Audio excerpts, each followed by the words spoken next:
Partiu, pé esquerdo, uma bomba! Gol!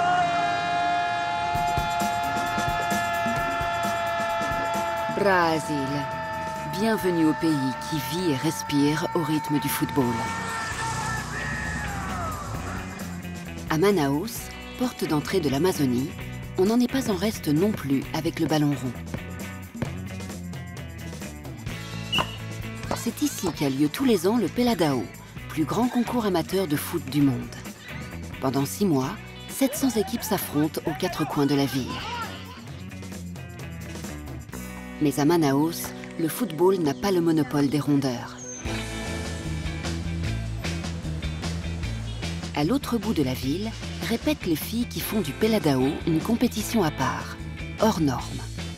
Car le Peladão n'est pas qu'un tournoi de foot, c'est aussi un concours de beauté. Un véritable hymne à la vie qu'on doit sans doute un peu à la moiteur du climat. Et au bout du compte, on ne sait plus très bien qui supporte qui, ni qui supporte quoi. Chaque équipe a sa reine, et chaque reine qui passe les éliminatoires peut repêcher son équipe en cas de défaite.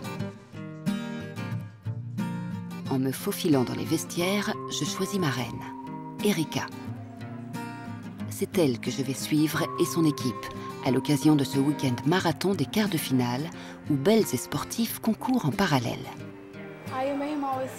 Un jour, mon frère m'a appelé pour me demander si j'accepterais d'être la reine de son équipe. Je suis allée voir l'entraîneur, ils m'ont trouvée jolie et j'ai été sélectionnée pour défendre leurs couleurs.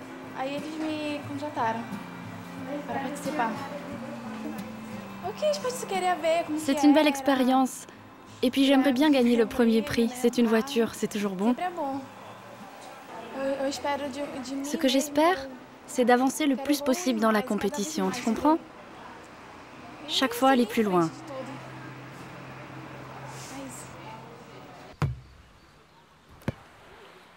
J'aimerais savoir pourquoi, dans le Peladão, les jolies filles se mettent au service du ballon, et pas l'inverse.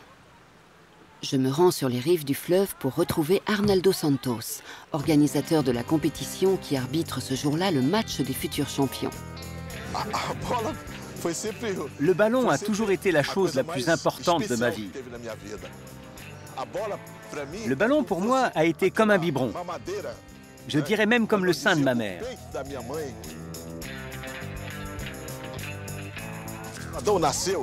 Le Peladão est né de l'idée de rassembler les familles dans les rues et de les faire jouer entre elles. C'est faire la fête. Et comme on ne peut pas faire la fête sans l'accord de la mère, des filles, des amis, des voisines, des petites amies, sans l'accord des femmes, et comme ici en Amazonie, la femme depuis la nuit des temps est au cœur de nos traditions, alors on a décidé de les intégrer dans notre compétition. Le Peladão est une compétition brésilienne, mais surtout amazonienne. On a simplement troqué l'arc et les flèches contre un ballon et des crampons. Et les canons de beauté à quelques évolutions près restent les mêmes. Ici, une belle femme, c'est une indienne avec des formes généreuses, des cheveux noirs aussi longs que possible et une peau chocolat qu'on voudrait croquer. Il est midi. Erika et son équipe ont rendez-vous avec le destin. L'une se prépare à défiler, l'autre à jouer. À l'issue de la journée, on saura qui poursuit vers les demi-finales. Pour l'heure, ce sont les impressions d'avant-match. L'entraîneur avec ses joueurs et Erika chez elle. Je suis confiante. Je suis juste un petit peu nerveuse. J'ai le ventre qui commence à se nouer, mais je suis sûre que ça va aller mieux.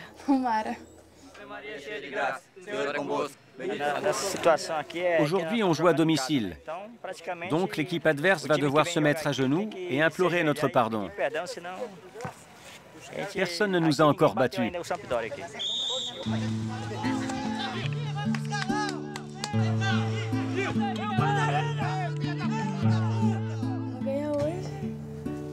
Si je ne gagne pas cette année, j'essaierai encore. Mais je ne m'arrêterai pas, je ne laisserai pas tomber. Seconde mi-temps. Erika est partie défiler et un joueur est tombé. Nous, on ne veut pas être des héros. On veut juste participer.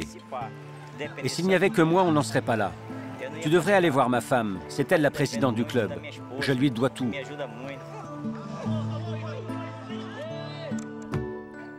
J'ai retrouvé Marie-Lou à l'école du quartier, le seul endroit où le petit écran parvenait à capter. On ne regardait pas le match, mais on attendait Erika qui défilait en direct sur la chaîne locale.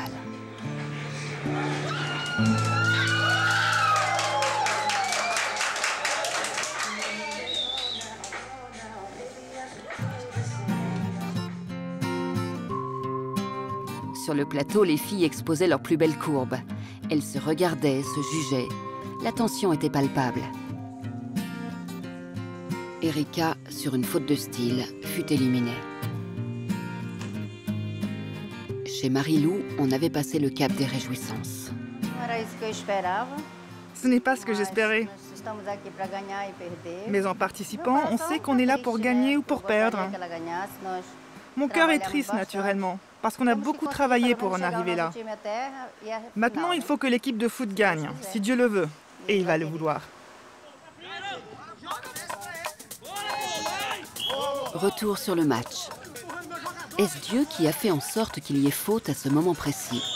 Je n'en sais rien. Ce qui me semble pourtant évident maintenant, c'est que le jour où Dieu créa la femme, il jouait au foot. 1-0.